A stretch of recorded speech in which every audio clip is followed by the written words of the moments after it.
ओम नमो भगवते वासुदेवाय। ओम नमो भगवते वासुदेवाय। ओम नमो भगवते वासुदेवाय। ओम अज्ञानतिमिरान्धस्य ज्ञानाञ्जनं शलाकया चक्षुरुन्मिलितं येन तस्मै श्रीगुरवे श्रीचैतन्यमनोभीष्टं स्थापितं येन भूतले संरूपा कदा मह्यं ददाति स्वदान्तिकम् वन्देऽहं श्रीगुरु श्रीयुतपदकमलं श्रीगुरून्वेषांश श्रीरूपं साक्षातं रघुनाथान्वितं तं सादतं सावधूतं परिजनसहितं कृष्ण चैतन्यदेवं श्रीराधा कृष्ण पादान् ललिता श्रीविशाखान्वितां हे कृष्ण करुणा सिंधु दीनबंधु जगत्पते गोपेश गोपिका कांत राधा कांत नमोस्तुते तप्त कांचन गौरांगी राधे वृंदावनेश्वरी वृषभानुसुते देवी प्रणमामि हरि नमः विष्णुपदाय कृष्णपृष्ठाय भूते श्रीमति भक्ति वेदांत स्वामी नामिने नमस्ते सरस्वती देवी गौरवाणी प्रचारिणे निर्विशेष शून्यवादी शक्तिविषितारिणे जय श्री कृष्ण चैतन्य प्रभु नित्यानंदा श्री अद्वैत गदाधर शिवासादि गौर भक्तवृंद हरे कृष्णा कृष्ण कृष्ण हरे हरे हरे राम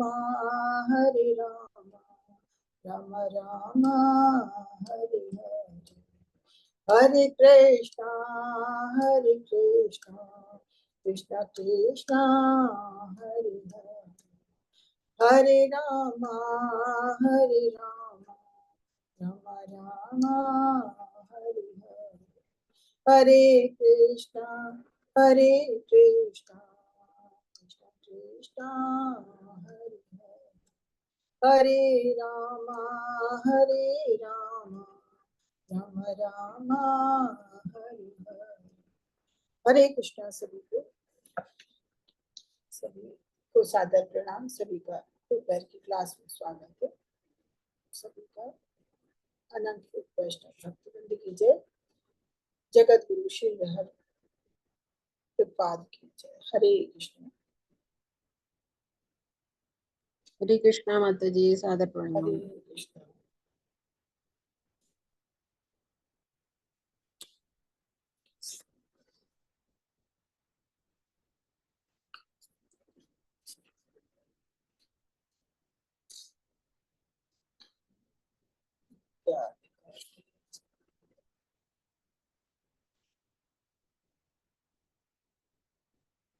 हाँ, तो अभी हम पढ़ रहे थे भगवान की भक्ति के अंगों का विशेष विशद विवेचन। तो इसमें अभी हमने बहुत कुछ पढ़ा, जैसे किसी की भक्तों की या भगवान की हमें निंदा करनी नहीं चाहिए, सुननी नहीं चाहिए। तिलक और तुलसी कंठी माला का हमें महत्व जाना, और भगवान के ऊपर चढ़ी हुई पुष्प माला उसको ग्रहण करना चाहिए, उसके का महत्व जाना। भगवान के आगे हमें, भगवान की श्री मूर्ति के आगे हमें हमेशा दंडवत प्रणाम करना चाहिए। और जहाँ कहीं भी भगवान की यात्रा निकल रही हो तो हमें हमेशा वो खड़े होकर उनका भव्य स्वागत करना चाहिए। और इसके अलावा कहीं यात्रा निकल रही हो तो हमें भगवान की डोली के साथ साथ आगे पीछे चलना चाहिए। भगवान के मंदिर की परिक्रमा का महत्व जानना था कि भगवान का जो भी मंदिर होता है तो हर मंदिर में परिक्रमा का स्पेस बना होता है, तो कम से कम 4 परिक्रमा करना चाहिए। परिक्रमा का महत्व जाना था। भगवान की सेवा किस तरह से करनी चाहिए, भगवान के आगे हमें गान करना चाहिए। क्या गान करना चाहिए? भगवान की महिमा का, भगवान की नाम का, भगवान की कीर्ति का गान करना चाहिए, संकीर्तन करना चाहिए। संकीर्तन क्या है? भगवान का जब खाली हम अपने लिए धीरे शब्दों में करते हैं तो अपने लिए होता है, लेकिन जब हम कुछ लोगों के साथ जोर से शब्दों में बोलते हैं तो वो अन्यों को भी लाभ पहुंचाता है, तो वो संकीर्तन कहलाता है। फिर भगवान के आगे निवेदन करना, भगवान की पूजा अर्चना करना, भगवान का सुपाठ करना, भगवान की जो भी स्तुति के पाठ हैं, जो है भगवत गीता में भी और भागवतम में जगह जगह बहुत सारी स्तुतियां हैं, जैसे कुंती माता की है या ब्रह्मा जी की है, भीष्म पितामह की है, जगह जगह स्तुतियां बहुत है, प्रहलाद स्तुत है, ध्रुव स्तुत है। तो हमें कोई भी स्तुति का निरंतर ज्ञान, मतलब हमें कुछ नहीं पूरी तो थोड़े उसके चुने हुए हमें श्लोक ले लेने चाहिए, उसका हमें नित्य गान करना चाहिए। फिर नैवेद्य भगवान को जो भी हम हो सके अच्छे से अच्छा भगवान की पसंद का भोजन बना के नैवेद्य चढ़ाएं, और फिर उनका उच्चिष्ट खाएं, भगवान का चरणामृत उसका पान करें। तो इन सब चीजों के बारे में हमने बहुत अच्छे से जाना। अब सबसे लास्ट में हमने देखा था कि भगवान के ऊपर जो चढ़े हुए फूल होते हैं या धूप होती है, तो उसकी सुगंध का भी कितना असर होता है, और उसकी सुगंध से नास्तिक लोग भी भगवान के भक्ति में आ जाते हैं, और निर्विशेषवादी होते हैं वो भी भगवान के भक्त बन जाते हैं। जैसे हमने चार कुमार के बारे में पढ़ा था, तो चार कुमार भी भगवान के रूप को नहीं जानते थे, भगवान की ऐसी भक्ति में थे नहीं थे, लेकिन वो निर्विशेष थे। लेकिन जब भगवान की इसका गंध ली तो उससे उस पे इतना असर हुआ कि भगवान के भक्ति में आ गए थे। तो इस तरह से हमारी घ्राण इंद्रियों को विशुद्ध करते हैं। अब आगे हम पढ़ेंगे शिव मूर्ति का स्पर्श। तो भगवान की मूर्ति का स्पर्श करते हैं तो क्या होता है और उसका क्या महत्व है, उसको आज हम जानेंगे। हरे कृष्णा माता जी, कौन पढ़ेगा? हरे कृष्णा। संध्या माता जी पढ़िए। हरे कृष्णा। हरे कृष्णा प्रभु जी, हरे कृष्णा माता जी, दंडवत प्रणाम। तात्पर्य श्रील प्रभुपाद जी के अनुसार श्रील प्रभुपाद की जय। श्री मूर्ति का स्पर्श। विष्णु धर्मोत्तर में श्री मूर्ति के चरण कमलों का स्पर्श करने के संबंध में कथन है।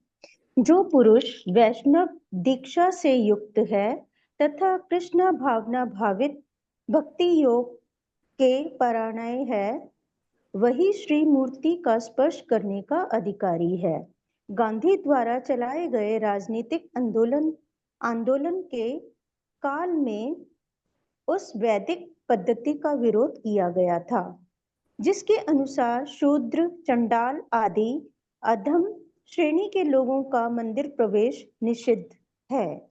यह निषेध उनके अशुद्ध आचरण के कारण है, परंतु साथ में उन्हें अन्य सुविधाएं प्राप्त हैं, जिनसे वे शुद्ध भक्तों के संग में भक्ति योग के चरम संसिद्धि को प्राप्त कर सकते हैं। किसी भी जाति में जन्मे मनुष्य का बहिष्कार नहीं है, पर सबके लिए पवित्र होना आवश्यक है। उस शुद्धि पद्धति को अंगीकार करना होगा। परंतु गांधी केवल हरिजन नाम की मोहर लगाकर उन्हें शुद्ध सिद्ध करना चाहते थे। अतः मंदिर के व्यवस्थापकों और गांधी में गंभीर संघर्ष चला। जो कुछ भी हो, वर्तमान नियम सब शास्त्रों का विधान है। कोई भी शुद्ध व्यक्ति मंदिर में प्रवेश कर सकता है। वास्तविक स्थिति यही होनी चाहिए। जो विधि पूर्वक दीक्षित है और विधि विधान का पालन करता है, वही प्रवेश और श्री मूर्ति का स्पर्श कर सकता है, सब नहीं। विधि के साथ मूर्ति स्पर्श करने वाला तत्काल पाप पुंज से छूट जाता है और उसकी सर्वाभीष्ट सिद्धि भी हो जाती है। हरे कृष्णा हरे माता जी। कृष्ण। तो यहाँ पे प्रभुपाद जी ये बता रहे हैं कि शिव मूर्ति का स्पर्श जो भी करता है तो वो सभी पापों से तुरंत मुक्त हो जाता है। लेकिन शिव मूर्ति का स्पर्श हर कोई नहीं कर सकता है। पहले ये था जातिवाद के हिसाब से जो निम्न कोटि में है, निम्न जाति में है, वो नहीं छू सकता है। तो कहते हैं कि गांधी जी ने इसका विरोध किया। उन्होंने छोटी जाति को हरिजन की मुहर लगा दी और उन्होंने कहा कि नहीं, हरिजन भी भगवान को छुएगा, सबके लिए ये होना चाहिए। उन्होंने इस चीज का बहिष्कार किया कि कोई कौन छुएगा कौन नहीं छुएगा। लेकिन बाद में इससे फिर बहुत संघर्ष चला कि कहने का मतलब यह है कि भगवान की मूर्ति का स्पर्श कोई भी कर सकता है, लेकिन उसके लिए शुद्ध आचरण, शुद्ध होना बहुत आवश्यक है। तो इस चीज को फिर चैतन्य महाप्रभु ने तो बहुत ज्यादा ऊपर उठाया इस बात को। उन्होंने कहा शूद्र चांडाल कोई भी किसी भी योनि में जन्मा है, किसी भी जाति में जन्मा है, इसका कोई असर नहीं पड़ता। लेकिन जो भी है वो अगर दीक्षित है और जो भी शास्त्रों में हमारे आचार्यों द्वारा बताए विधि विधान है उनका पालन करने वाला है, अपने को शुद्ध रखने वाला है, और सबसे बड़ी बात कि वो भगवान को मानने वाला, कृष्ण भावनामृत में है। तो अगर कृष्ण भावना भावित है, भक्त योग से पराया है, तो वो पूरी तरह से मूर्ति का स्पर्श करने का अधिकारी है।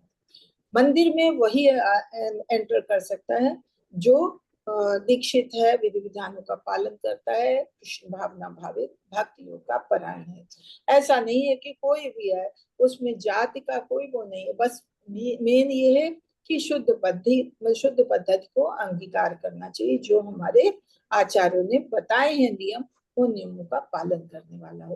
तो जो भी अगर ऐसे होता है और तो वो मूर्ति का स्पर्श कर सकता है, और मूर्ति का स्पर्श जो भी कर लेता है तो वो उसे सर्व सिद्धि प्राप्त हो जाती है और हर तरह के पापों से मुक्त हो जाता है। जैसे कहते हैं जो भगवान का अनन्य भक्त होता है, उसे जो योगी लोग इतनी मेहनत करते हैं अष्ट सिद्धियां प्राप्त करने के लिए, लेकिन भक्त को खाली भक्ति के बल पे सारी सिद्धियां स्वतः प्राप्त हो जाती है भगवान की कृपा से। तो वही चीज है कि अगर भगवान का कोई स्पर्श कर लेता है तो वो सभी पापों से मुक्त हो जाता है और सभी सिद्धियां उसको प्राप्त हो जाती हैं। हरे कृष्णा। आगे पढ़ी माताजी। वराह हरे कृष्ण। वराह पुराण में श्री कृष्ण मूर्ति के स्पर्श की महिमा है। कोई भक्त कहता है, हे वसुंधरे, वृंदावन में जो श्री गोविंद देव का दर्शन कर लेता है वह यम पाश में नहीं पड़ता, वरन देवगति को जाता है। भाव यह है कि यदि कोई साधारण व्यक्ति भी कोतुल वश वृंदावन जाकर देव वश गोविंद जी का दर्शन कर ले तो उसके लिए बैकुंठ नहीं तो कम से कम उच्च लोकों की प्राप्ति तो निश्चित है।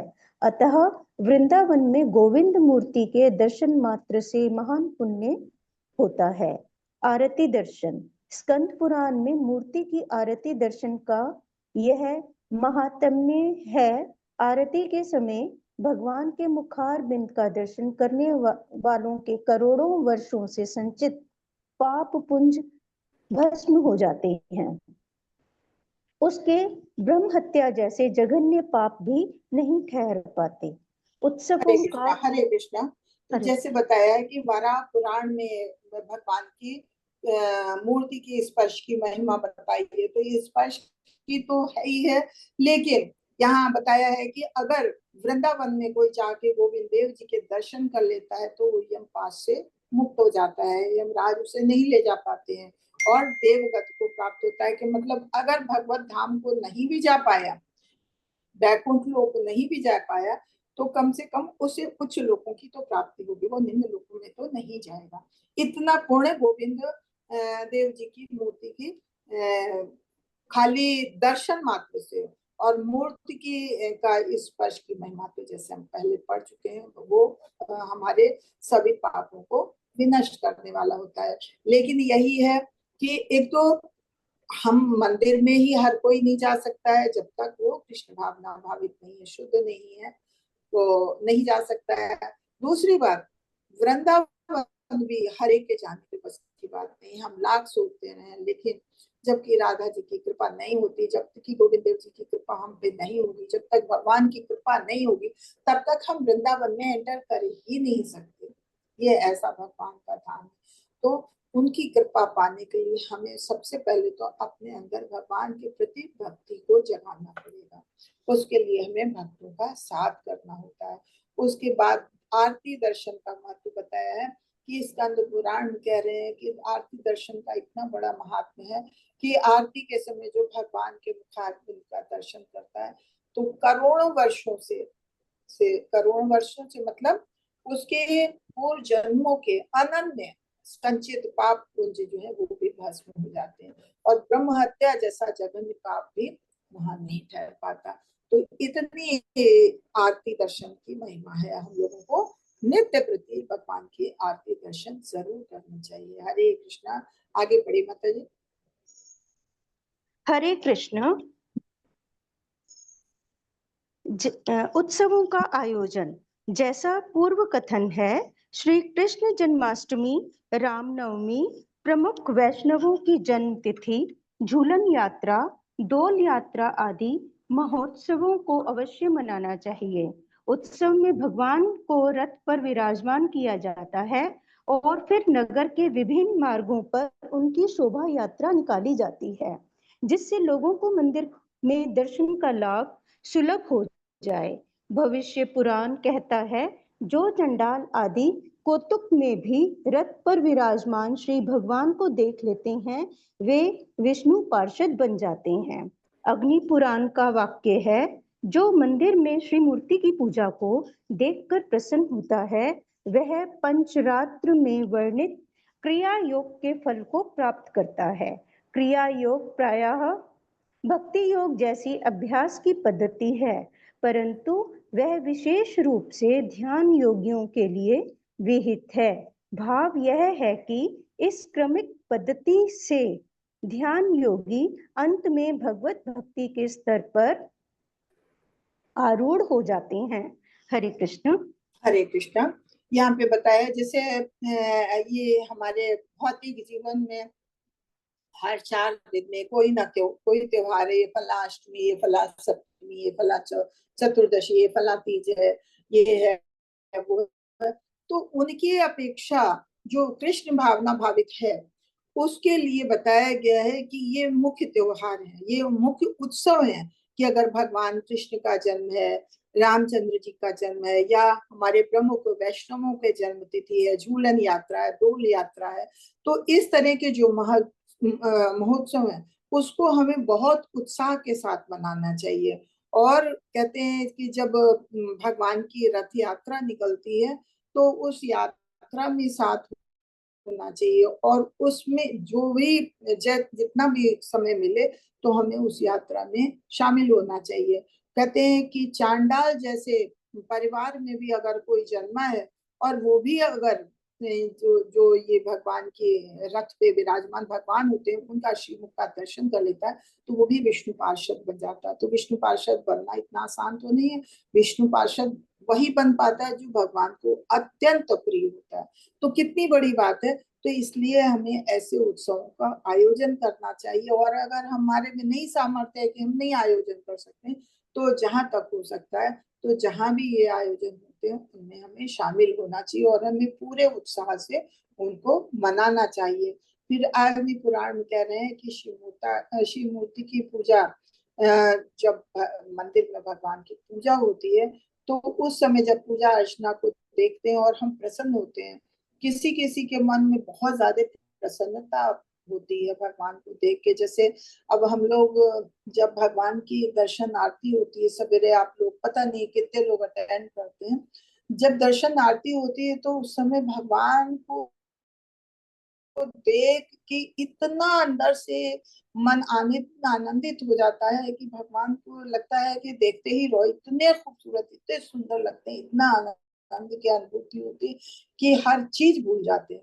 तो अगर भगवान को देख के आरती भगवान की पूजा के समय देख के कोई प्रसन्न होता है तो कहते हैं उसको भी क्रिया योग का फल मिलता है। क्रिया योग क्या है? क्रिया योग ऐसी एक पद्धति है जिससे हमारा भक्ति योग में उन्नत होती है। एक अभ्यास है, भक्ति योग का अभ्यास जैसी पद्धति है जिससे हमारी आध्यात्मिक उन्नत होती है।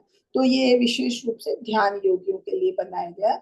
लेकिन उसका फल हमें मिलता है अगर हम भगवान के मंदिर में पूजा होते हुए मंदिर की मूर्ति को देख के इतना प्रसन्न होते हैं।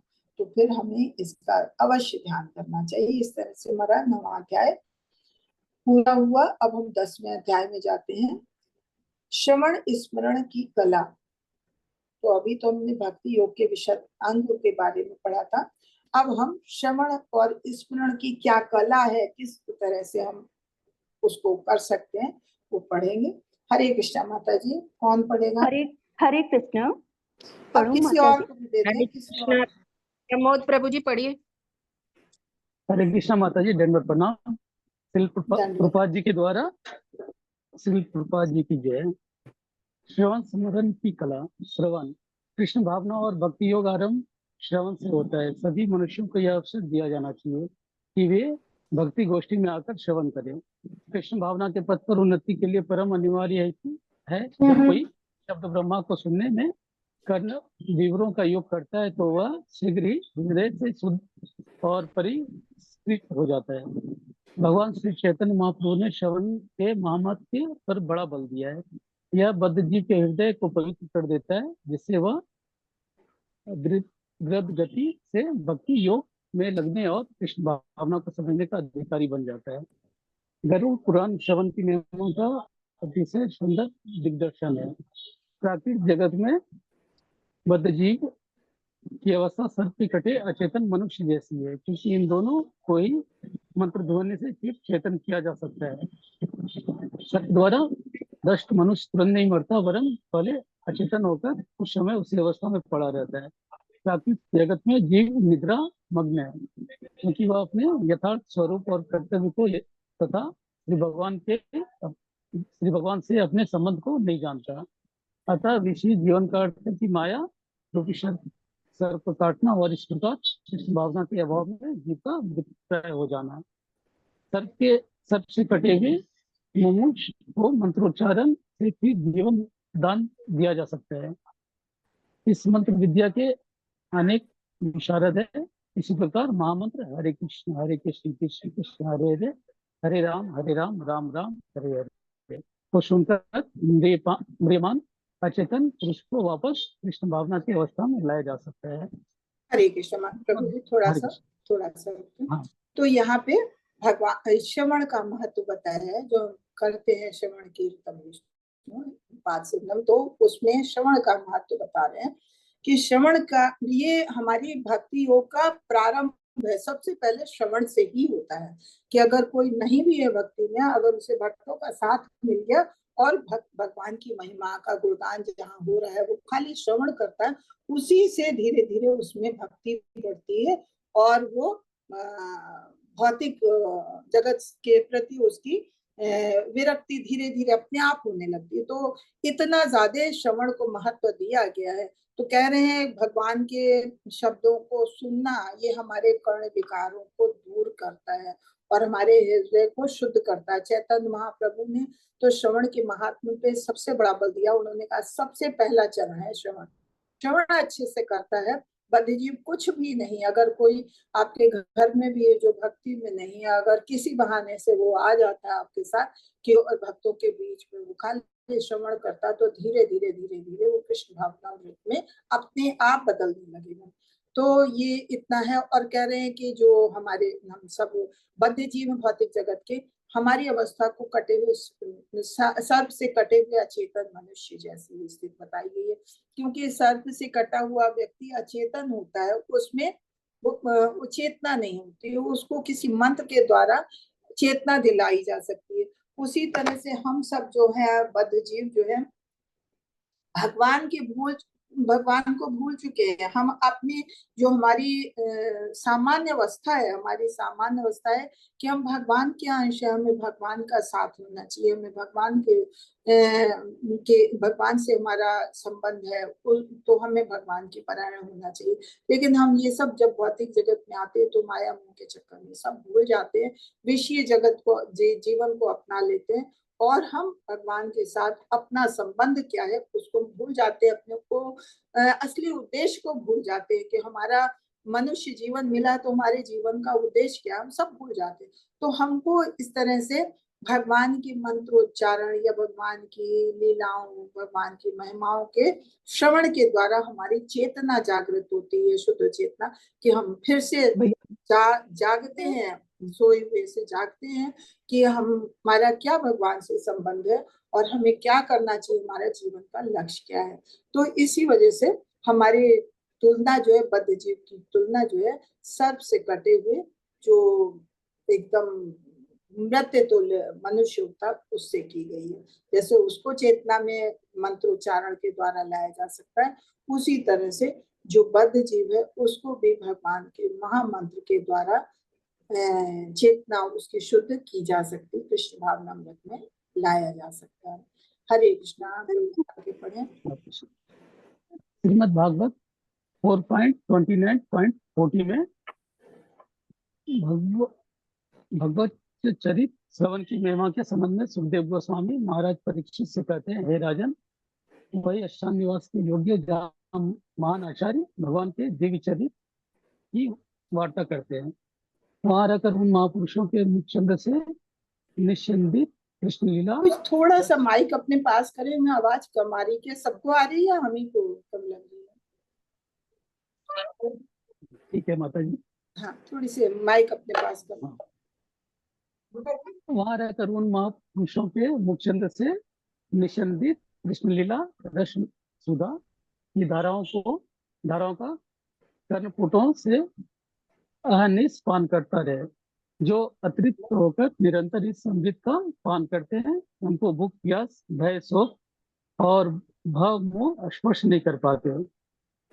भगवान श्री चैतन्य महाप्रभु ने भी श्रवण को वर्तमान कलयुग में स्वरूप साक्षात्कार का साधन बतलाया है। इस काल में पूर्व योगों के विधि विधानों और वेद स्वाध्याय का ठीक अनुष्ठान संभव नहीं रहा है। फिर भी यदि कोई महाभागवतों और आचार्य चरणों द्वारा उच्चारित शब्द ब्रह्मा का श्रवण करे तो केवल इतने से भवरोग शांत हो जाएगा। अतः भगवान श्री चैतन्य महाप्रभु के आज्ञा है कि उन्हीं अधिकारी पुरुषों से श्रवण करे जो भगवत भक्त हो। व्यवसायी तथा वास्तवों से सुनने का कोई लाभ नहीं।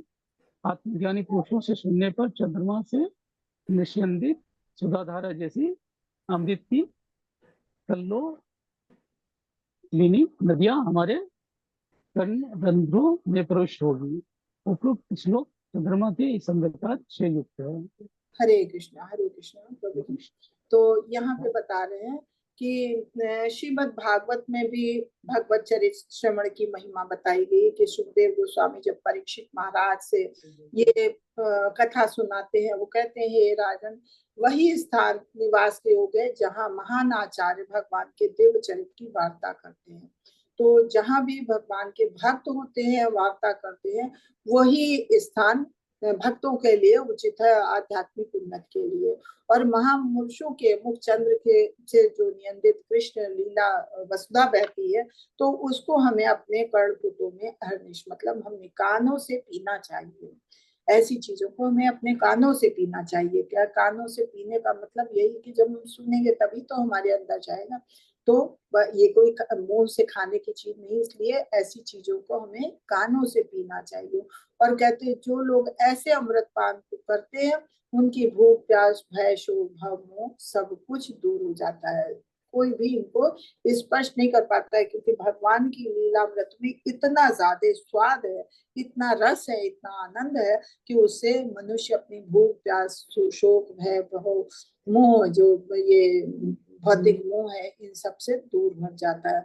और चैतन्य महाप्रभु ने तो श्रवण की लीला को बहुत ही अद्भुत बताया। वो तो कहते हैं आज के युग में जो भी अगर कोई अनुष्ठान करना हो कि हाँ, हमें पहले के समय में इतने यज्ञ होते थे, पूजा पाठ अनुष्ठान होते थे, आज के समय में ये संभव नहीं है। संभव क्यों नहीं है? क्योंकि एक तो कोई इतना श्लोकों का, वेद अध्याय का, स्वाध्याय का ज्ञान नहीं है लोगों में, और जो अगर मिलेगा भी तो बहुत महंगे पड़ते हैं, क्योंकि उसमें बहुत कुछ सामग्री चाहिए, बहुत मुश्किल होता है।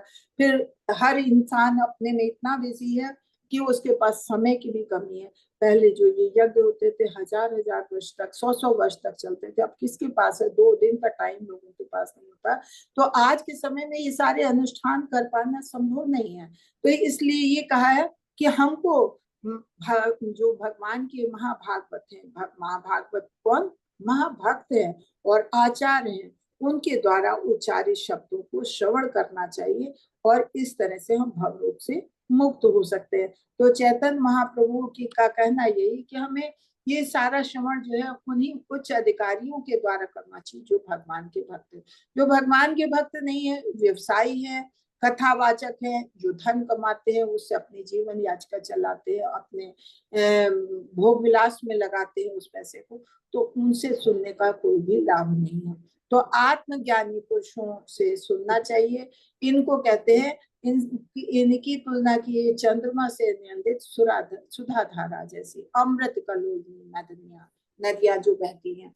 तो इतना मतलब उनके शब्दों में रस है कि उससे हमारे सारे कानों के रंध्र है ये जब प्रविष्ट होते हैं तो सब शुद्ध हो जाते हैं और फिर हमको भगवत धाम जाने का अवसर मिलता है। हमारी आध्यात्मिक उन्नत होती है। सबसे बड़ी चीज है हमारी आध्यात्मिक उन्नत। अगर धीरे धीरे भी होती है, नहीं भी भगवत धाम को जा सकते, तो आध्यात्मिक उन्नत होना ही सबसे बड़ी चीज है। तो हमें वो सारे कार्य करने चाहिए, सारी चीजों को अपनाना चाहिए, जिससे हमारी नहीं एकदम से तो धीरे धीरे शनै शनै हमारी आध्यात्मिक उन्नत होती रहे। हरे कृष्णा। आगे पढ़िए प्रभु जी। हरे कृष्ण। जैसा भगवत गीता में कहा है, कृष्ण भावना भावित हो जाने पर ही विषयी अपनी विषय वासना को लात मार सकता है। जब तक वह किसी उत्तम कार्य में नहीं लग जाता तब तक जीव अपने तुच्छ कार्य से विरत नहीं हो सकता। प्राकृतिक जगत में जीव प्रकृति की माई क्रियाओं में फंसा पड़ा है, परंतु श्री कृष्ण की दिव्य क्रियाओं के आस्वादन का अवसर मिलने पर वह दूसरे सब अल्प सुखों को भूल जाता है। जब श्री कृष्ण कुरुक्षेत्र के युद्ध प्रांगण में बोलते हैं तो विषयी इसे केवल 2 मित्रों का साधारण वार्तालाप समझता है, जबकि वास्तव में श्री कृष्ण के मुखचंद्र से अमृत की कल्लोलिनी सी झड़ती है। अर्जुन ने इस दिव्य नाथ का श्रवण किया और परिणाम में भवरोग के संपूर्ण मोह से मुक्त हो गया। श्रीमद् भागवत 12.3.15 से में उल्लेख है, उत्तम श्लोक भगवान श्री कृष्ण की शुद्ध भक्ति की अभिलाषी को नित्य निरंतर उनके दिव्य गुणों और चरित्र का श्रवण करना चाहिए, जिससे हृदय के सारे अमंगल का नाश होता है। आगे पढ़ना है माता जी? नहीं, यही पे देखते हैं।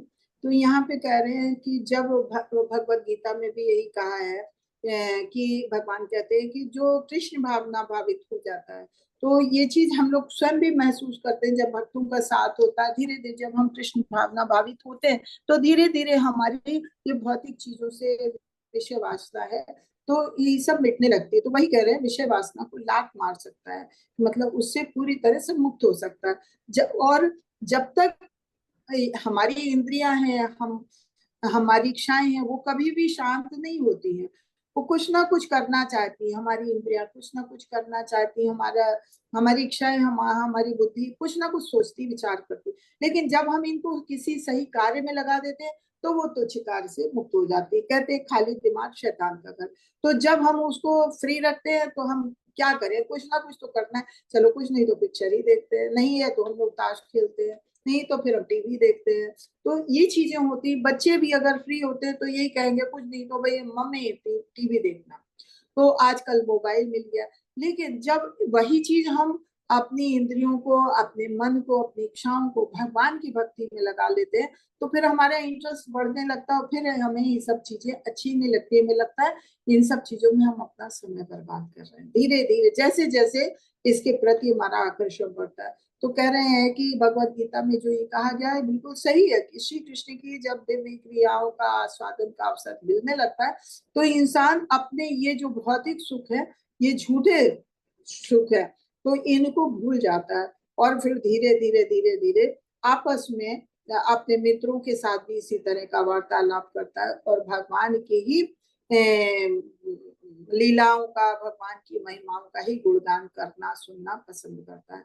कह रहे हैं अर्जुन ने भी, अब जब अर्जुन पहले ज्ञान नहीं था तो वो युद्ध नहीं करना चाहते थे, लेकिन जब अर्जुन ने भगवान की देवी वाणी को सुना तो फिर वो अपने उनकी ही बात मान के भगवान की तुष्टि के लिए जो भी कार्य उन्होंने किया तो उससे वो भावरूप से पूर्णतया मुक्त हो गए, पूर्णतया सम्मोह उनका खत्म हो गया अपनों के प्रति, और उन्होंने युद्ध किया। तो इस तरह से बता रहे हैं कि अगर जो भगवान की लीलाओं का श्रवण करता उसका क्या असर है।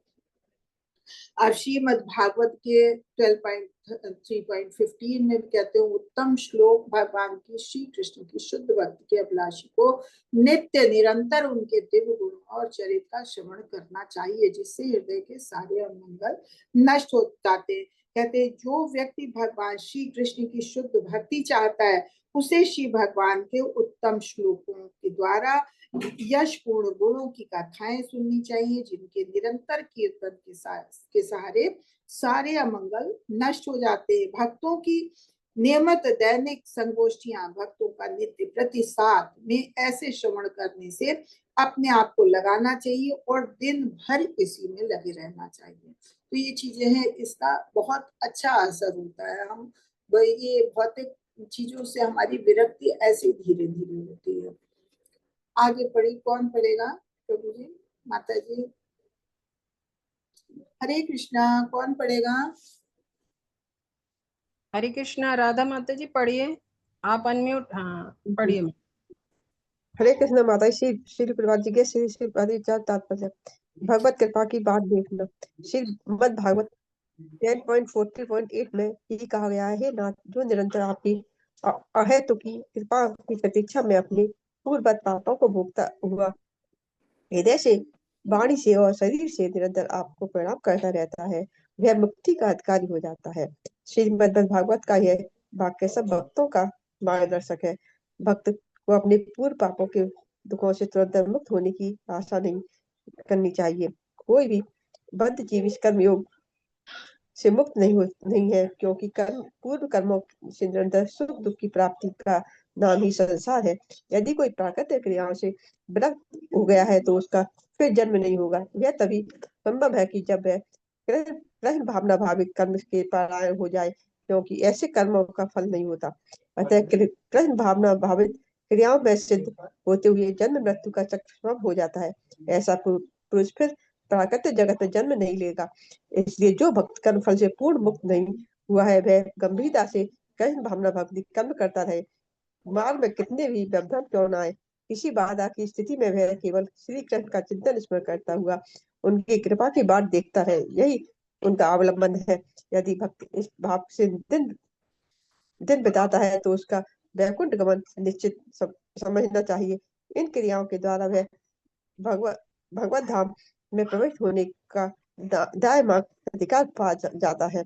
दाएं मार्ग प्रत्यक्ष संपत्ति में पुत्र के कानूनी अधिकार को कहते हैं। इसी प्रकार शुद्ध भक्त जो अपने कृष्ण भावना संबंधी कर्तव्य के निर्वाह में सब प्रकार के कष्ट सहने को संलग्न रहता है, भगवत धाम का योग्य अधिकारी हो जाता है। हरे कृष्ण। हरे कृष्ण। तो यहाँ पे कह रहे हैं कि भगवान की कृपा की हमें बाट जो होना चाहिए, हमें बस उसी का इंतजार होना चाहिए कि कब हम पर भगवान की कृपा हो। तो भगवान की कृपा की बाट जोड़ने के लिए हमें कुछ करना भी होगा ना। जैसे अगर हम किसी का इंतजार करते हैं तो उसके लिए पहले से हम पूरी तैयारी करते हैं, तो ऐसे हमको भगवान की कृपा की बाट जोड़ने के लिए हमें भगवान को तुष्ट करना होगा। अपने हृदय से, अपनी वाणी से, अपने शरीर से पूरी तरह से अपना मन, अपना इंद्रिया सब कुछ भगवान की तुष्टि के लिए लगाना होगा। और जब हम धीरे धीरे जैसे ऊपर हमने कहा पढ़ा कि जब हम निरंतर ये सब चीजें सुनते हैं, भगवान की महिमा गुणगान करा, तो धीरे धीरे हमारा मन जो है भौतिक जगत से मुक्त होने लगता। हमें ये सब चीजें अच्छी नहीं लगती, तो जब हमें नहीं अच्छी लगती तो फिर धीरे धीरे हम अपना हृदय, अपनी वाणी, अपने मन से, शरीर से, हर तरह से भगवान को ही इसका ही स्मरण करें।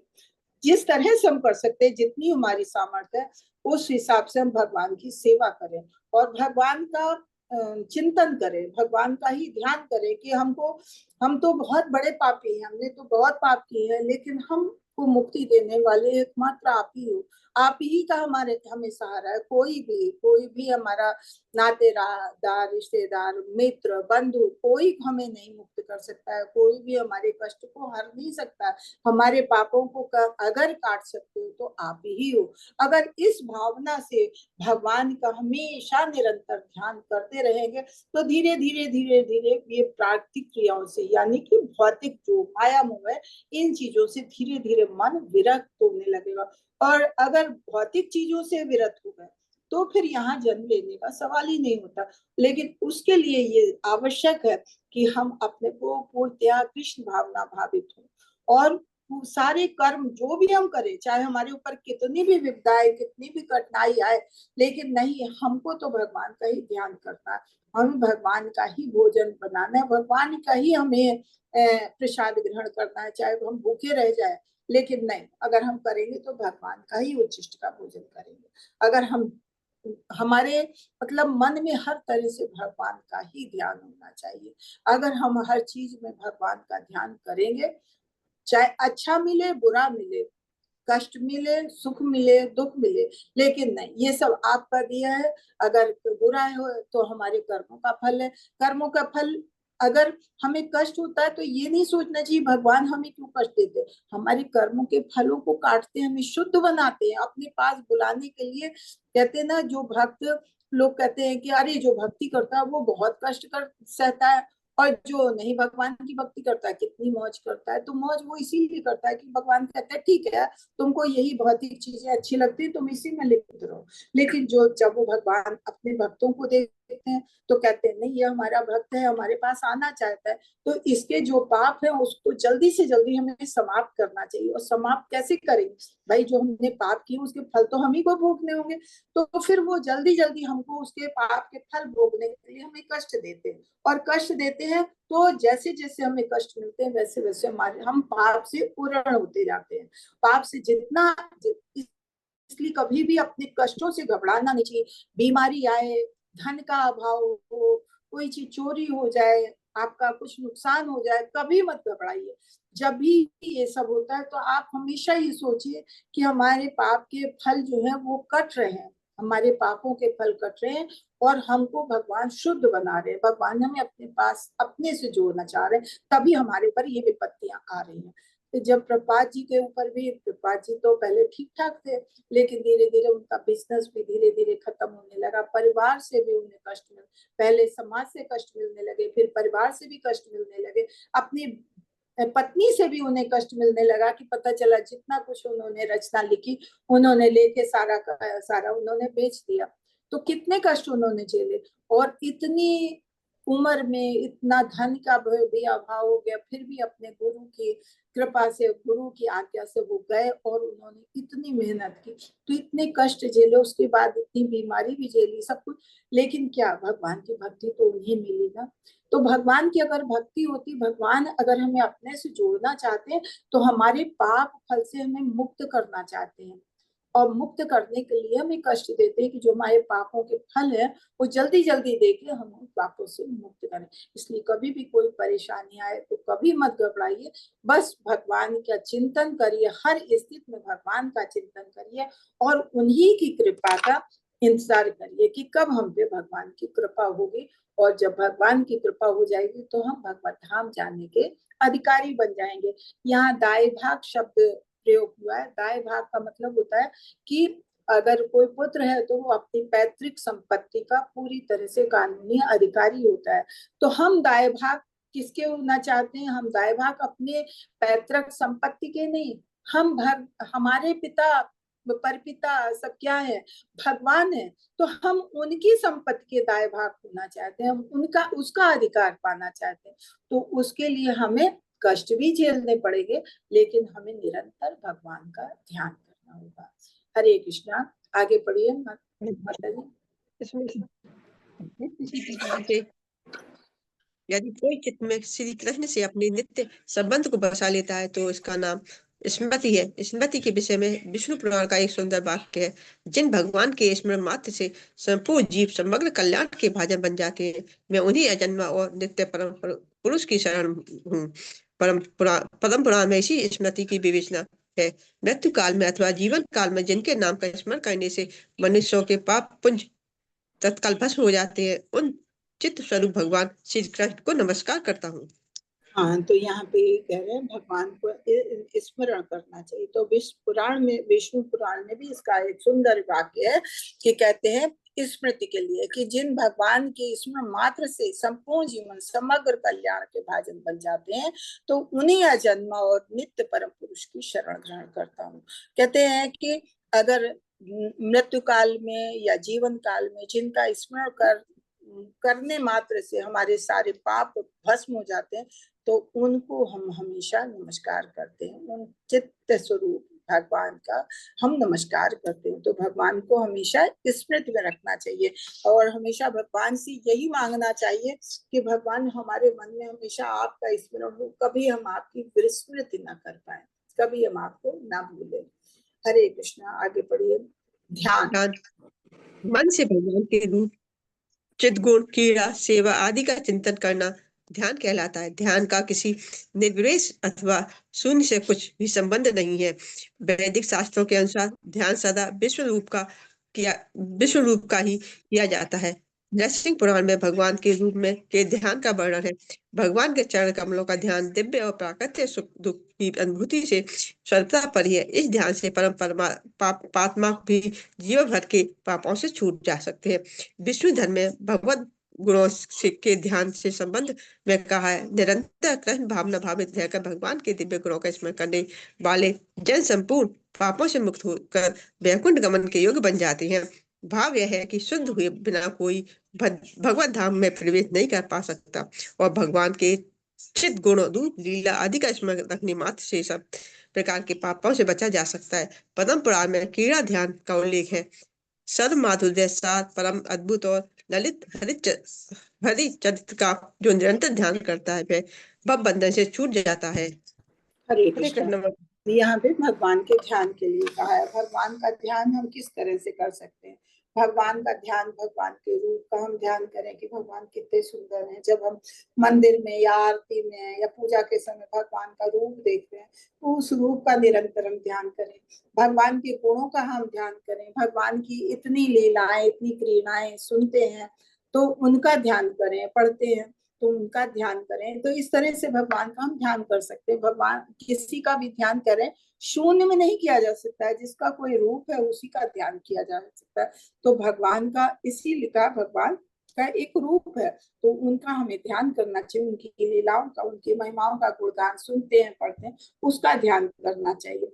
वैदिक शास्त्रों में भी भगवान की विष्णु का कहा गया है। ऐसे नृसिंह पुराण में कहते हैं कि भगवान के रूप का ध्यान वर्णन करते हैं कि भगवान के चरण कमलों का ध्यान दिव्य और प्राकृतिक सुख दुख की अनुभूति से सर्वथा परे है। और इस ध्यान से परम पापात्मा भी जीवन भर के पापों से छूट जाता है। नरसिंह पुराण में जैसे भगवान का ध्यान करने के लिए कहा है, ऐसे भगवान का चरण कमलों का जिस रूप में भी ध्यान कर सकते हैं तो करें। उससे कहते हैं चाहे जितने भी पापात्मा है वो भी हमारे सारे जीवन भर के पाप से हमें छुटकारा मिल सकता है। तो हमें भगवान का किसी भी रूप में हो भगवान का ध्यान करना चाहिए, चाहे विष्णु रूप में, चाहे कृष्ण रूप में, चाहे नरसिंह रूप में, चाहे राम रूप में। भगवान के इतने रूप हमने पढ़े, इतने अवतार पढ़े, किसी भी रूप में भगवान का हमें निरंतर ध्यान करना चाहिए। विष्णु धर्म में कहते हैं भगवत गुणों के ध्यान के संबंध में कहा है कि निरंतर कृष्ण भावना भावित रहकर भगवान के दिव्य गुणों का स्मरण करने वाले संपूर्ण पापों से मुक्त होकर वैकुंठ गमन जाने का योग। तो कोई भी है भगवान की अगर दिव्य गुणों का, भगवान के दिव्य लीलाओं का स्मरण निरंतर कर रहे हैं कि हमें और कोई ध्यान नहीं है, तो वैकुंठ लोक जाने के हम अधिकारी बनते हैं।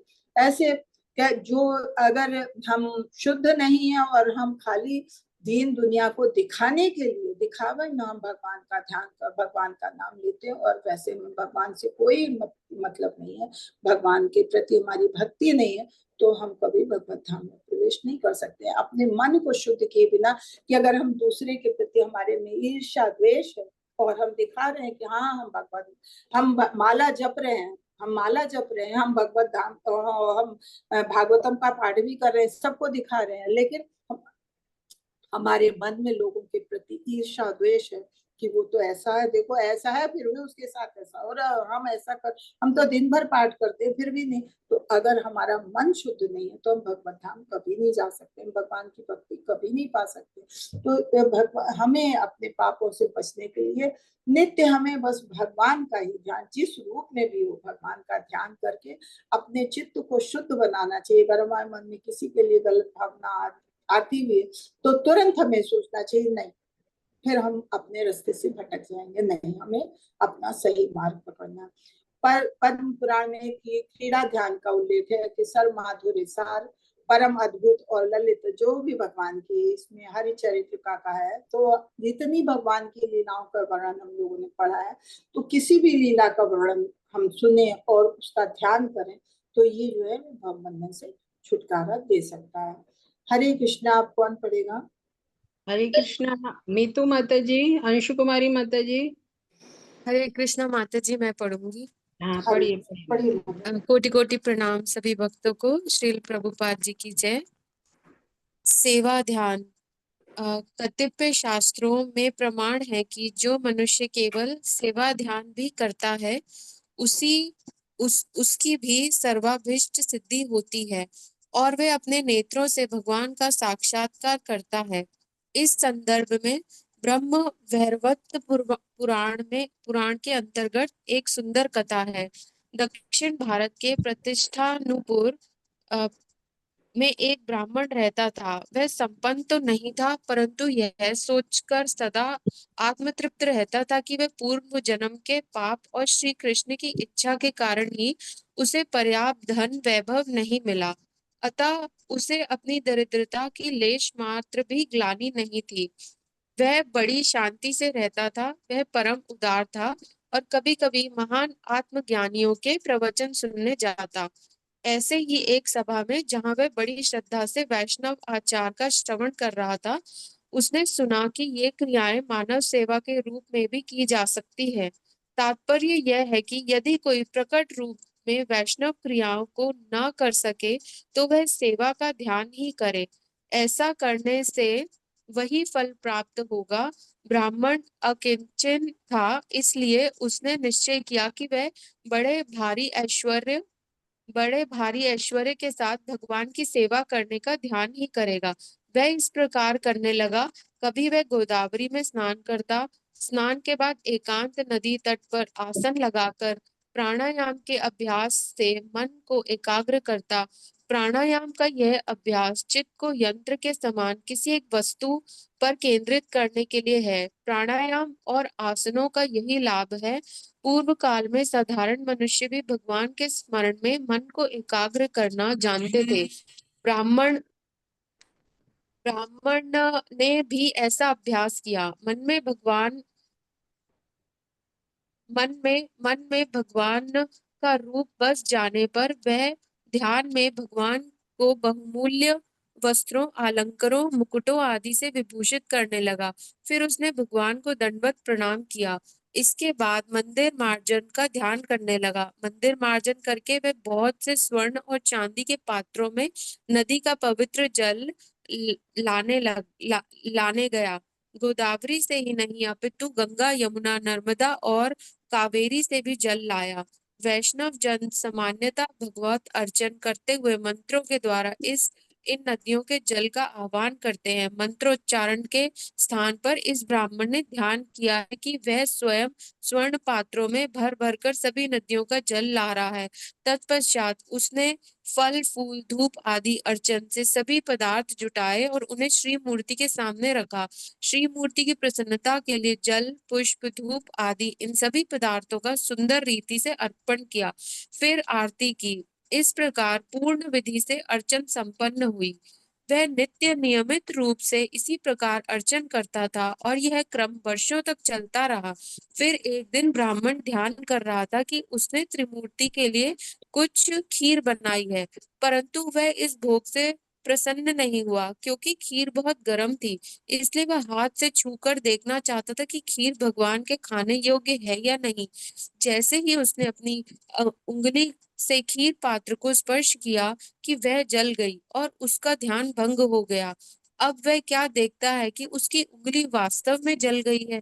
उसे बड़ा आश्चर्य हुआ। वह तो खीर को स्पर्श करने का केवल ध्यान ही कर रहा था। उसे यह आशा नहीं थी कि उसकी उंगली सचमुच जल जाएगी। जब वह इस प्रकार विचार मग्न था, तभी लक्ष्मी सहित वैकुंठ में विराजमान भगवान नारायण हंस पड़े। उनकी हंसी को देखकर उनकी परिचार में तत्पर सभी लक्ष्मी देवियां उत्कंठवश इनका कारण पूछने लगी। श्री भगवान ने कुछ भी उत्तर नहीं दिया, वरन तत्काल ब्राह्मण को बुला भेजा। वैकुंठ का एक विमान ब्राह्मण को लेकर तक्षण भगवान नारायण के सानिध्य में पहुंच गया। तब भगवान ने सारा वृत्तांत कह सुनाया। इस प्रकार बटभागी ब्राह्मण को भगवान और लक्ष्मी गण के सानिध्य में नित्य वैकुंठवास प्राप्त हुआ। इस कथा से प्रकट होता है कि अपने धाम में विराजमान होने पर भी श्री भगवान सर्वव्यापी हैं। वैकुंठ में ही नहीं, अर्चन का ध्यान करते हुए ब्राह्मण के हृदय में भी वे बैठे थे। अतएव हम जान सकते हैं कि भगवान भक्तों द्वारा ध्यान में अर्पित पदार्थों को भी ग्रहण करते हैं और इससे भक्त की अभीष्ट सिद्धि हो जाती है। हरे कृष्ण माता जी। हरे कृष्ण। ओम तत्सत। तो कहते हैं यहाँ पे ध्यान का, भगवान के सेवा ध्यान का महत्व बताया है कि भगवान का सेवा ध्यान शास्त्रों में भी इसका प्रमाण है कि कोई जरूरी नहीं है कि अगर हमारे पास कुछ नहीं है सामग्री है तो हम भगवान का ध्यान नहीं कर सकते, भगवान का अर्चन नहीं कर सकते। हम किसी भी स्थिति में हो भगवान का ध्यान कर सकते हैं। लोग कहते हैं हमारे घर वाले बहुत हमारा विरोध करते हैं इसलिए नहीं कर पाते। करते हैं, करने दीजिए, विरोध करते हैं। आपके पास मन तो आपके साथ है, कोई सामग्री आपके पास नहीं मिलेगी लेकिन मन तो आपके वश में है। तो आप उससे आप भगवान की अर्चना करिए, पूजा करिए, ध्यान करिए, भगवान की सेवा करिए। उसके लिए देखिए कितनी बढ़िया कहानी बताई है कि वो दरिद्र ब्राह्मण था, उसे यही ग्लानि होती थी कि सब लोग तो ऐसे भगवान की सेवा करते हैं और हम कुछ नहीं कर सकते। वो बहुत दुखी होता था लेकिन भगवान के भक्तों का साथ करता था। एक बार भगवान के भक्तों के बीच में बैठा था और भगवान का श्रवण करते करते उसने सुना कि ये सारी क्रियाएं कोई जरूरी नहीं कि हम ऊपर से करें, अगर कुछ नहीं है तो हम मानस सेवा कर सकते हैं।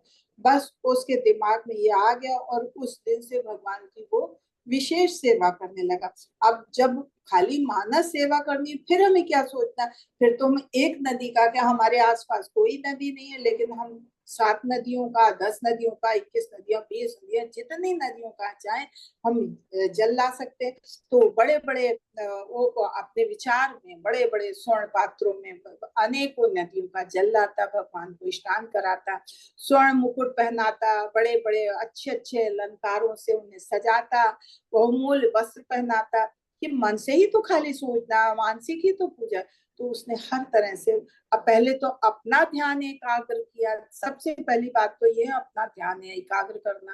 ध्यान एकाग्र करना ही ये बहुत बड़ी बात है। ध्यान एकाग्र करके भगवान में मन लगा के फिर वो भगवान की इस तरह से रोज सेवा करने लगा। 1 दिन किया, 2 दिन किया, 4 दिन किया, सालों सालों करता रहा। उसके बाद एक दिन उसने खीर बनाई। अब खीर भी मानसिक रूप से बनाई, बहुत अच्छी खीर बनाई, सब कुछ। लेकिन फिर दिमाग में आ रहे खीर तो अभी बनी है, खीर तो बहुत गर्म होगी। उसने जैसे हाथ डाला तो उसका हाथ जल गया।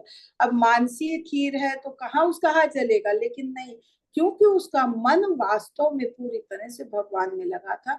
तो और मन से उसने भगवान के लिए खीर बनाई तो उसका हाथ जल गया।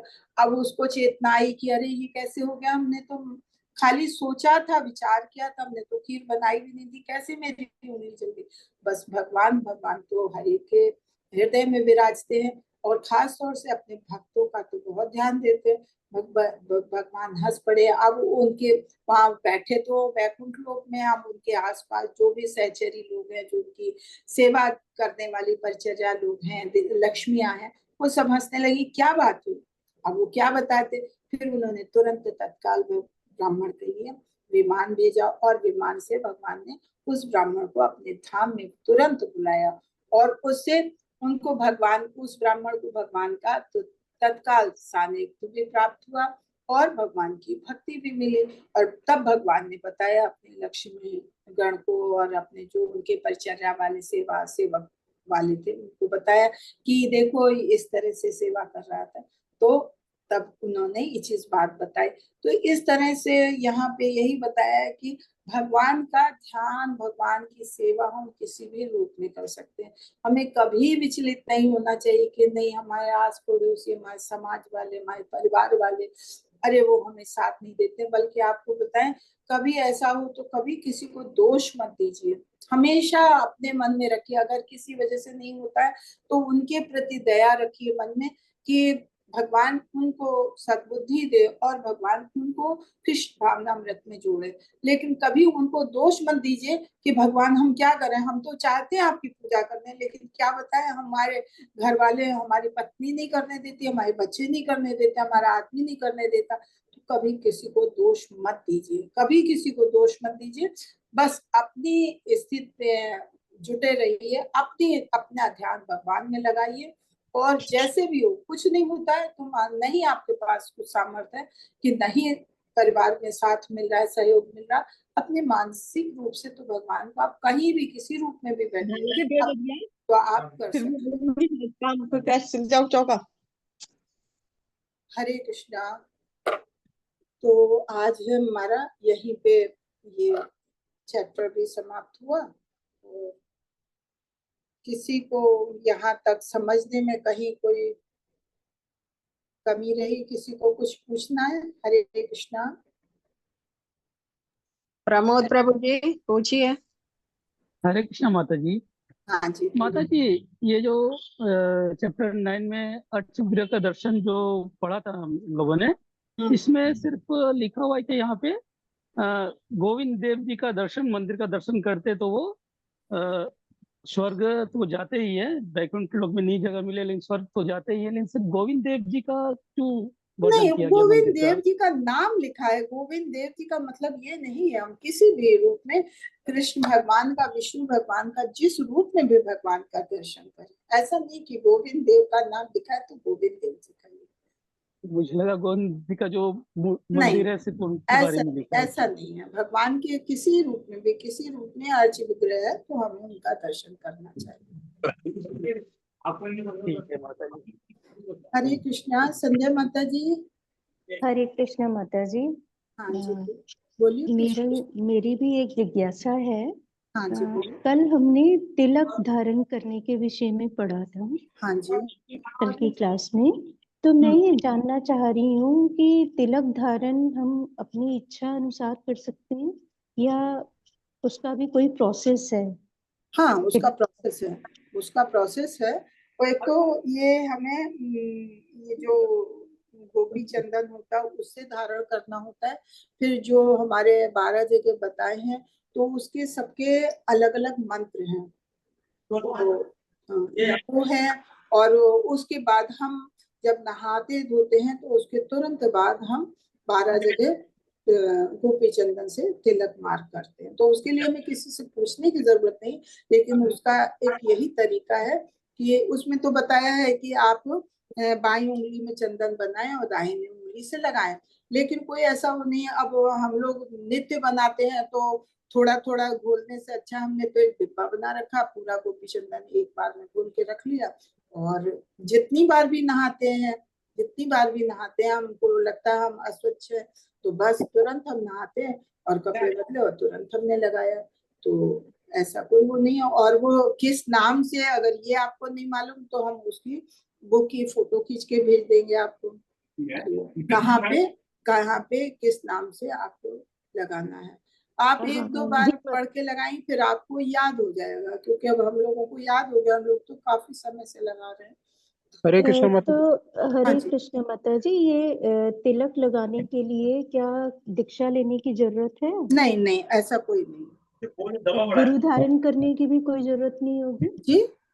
गुरु धारण करने की नहीं इसका तिलक लगाना या तुलसी माला पहनना, तुलसी माला भी ये जो 3 लड़की होती है ये दीक्षा के बाद पहनते हैं। लेकिन वैसे आप एक लड़की, दो लड़की आप तुलसी माला भी बराबर धारण कर सकती हैं। और ये भगवान के नाम से तिलक जो है वो आप बिना दीक्षा लिए, बिना गुरु धारण किए आप लगा सकते हैं। और तो आपके शरीर को शुद्ध बनाता है। आप और कहीं भी एक किसी स्थिति में भी होंगी तो यम के दूत कभी आपको टच भी नहीं करेंगे, आपको सब पापों से अब जिस तरह हम ये बिंदी लगाते हैं माथे जी पर, हाँ माथे पर बिंदी लगाते हैं, हाँ बिंदी के साथ भी क्या हम तिलक धारण कर सकते हैं? बिल्कुल बिल्कुल। आप ये जो ऊपर को दो लाइनें बनती है ना, तो वो भगवान के चरण होते हैं, उसके बीच में आप बिंदी लगाइए। और फिर जो नासिका पे करते हैं ऐसे ऊपर से नीचे करके, ये तुलसी का चिन्ह होता है। अच्छा, उनके हरे कृष्ण शायद माता जी। माता जी ये तुलसी एक सवाल और माता जी मेरा हाँ। है, एक और प्रभु जी जिज्ञासा। अभी आपकी सुनते हैं, इनकी सुन ले फिर अभी सुनते हैं। हाँ बोलिए। अ, हमने जैसे ये तुलसी माला से हम जाप करते हैं, तो क्या हम उस तुलसी माला को अपने गले में धारण कर सकते नहीं हैं? नहीं नहीं, कहते जो माला तुलसी गले में डाल लेते हैं उससे हम जाप नहीं कर सकते। जाप की माला हमेशा अलग होती है। जो नहीं, तो गले में जो ये धारण करते हैं तुलसी उससे हम जाप कंठी जो तुलसी कंठी अलग होती है क्या हाँ कुछ? तुलसी कंठी अलग होती है। तुलसी गले कंठी में हम पहन सकते हैं? हाँ तो वो आप कंठी पहन सकती हैं, तुलसी कंठी अच्छा, आप पहन और सकती हैं। लेकिन जो ये माला तीन जब लड़की जो तक, है, तीन लड़की कहते हैं दीक्षा के बाद ही पहनना चाहिए। आप एक लड़की, दो लड़की आप तुलसी माला हमेशा गले में डाल सकती हैं। अच्छा धन्यवाद माता जी। एक और बात, जो ये हमारी जप माला है वो हमने अलग से रखनी है ना, अपने मंदिर में ही रखनी है, और उसका स्पर्श किसी को भी नहीं करने देना चाहिए ना? ऐसा नहीं है, कोई भी कर सकता है लेकिन अशुद्ध ना हो, शुद्ध हो। तुलसी माला हमेशा शुद्ध जगह पे ही रखनी चाहिए, शुद्ध लोगों को ही उसे टच करना चाहिए। और नहीं, अब वैसे जैसे हाँ एक ही तुलसी माला है, क्या हम दो व्यक्ति उस एक ही माला से जाप कर सकते हैं? कर सकते हैं, लेकिन कहते हैं गुरु लोग तो यही बोलते हैं कि अपने अपने जाप के लिए माला हमेशा अलग होनी चाहिए, क्योंकि उसका भी जुड़ाव आपके साथ हो जाता है। बार बार माला जपने वाली माला बार बार चेंज नहीं करनी चाहिए, और एक माला से एक को ही जाप करना चाहिए। और एक और सवाल माता जी, हमारे पास एक माला थी, मेरी मदर की थी, तुलसी माला। वो उसका धागा मतलब वो ब्रेक हो गई है, माला टूट गई है। पहनने वाली या जाप वाली? जाप वाली, जाप वाली माला टूट गई है, तो अब उसका क्या करना या चाहिए तो उस आप माला उसको को? सिरा दीजिए, नई माला ले लीजिए। नहीं, नई माला तो ले ली है हमने, हाँ तो क्योंकि उसको वो सिरा बहुत, दीजिए, जैसे कि कहीं स्वच्छ नदियों में ऐसी जगह चलती हुई धार में कहीं प्रवाहित प्रवाहित कर दीजिए, क्योंकि उसको वो फिर ये इसमें इस तरह से गांठें बनी होती है कि उस तरह से फिर दोबारा बंद पाना मुश्किल होती है माला। नहीं तो उस माला में वो जो बीट्स थे वो भी थोड़े वैसे हो गए हैं, नहीं क्योंकि तो बहुत कहे ना पुरानी हो गई। उसको कहीं बहते हुए जल में प्रवाहित कर दीजिए। अच्छा ठीक है, हरे कृष्ण माता जी, हरे हरे कृष्ण। हाँ जी बोलिए बहुत प्रभु बहुत जी। धन्यवाद हरे आपको। कृष्ण माता जी। हाँ जी माता जी मैं कह रहा था कि इसका जो पीडीएफ है एनओडी का वो चाहिए थी, पीडीएफ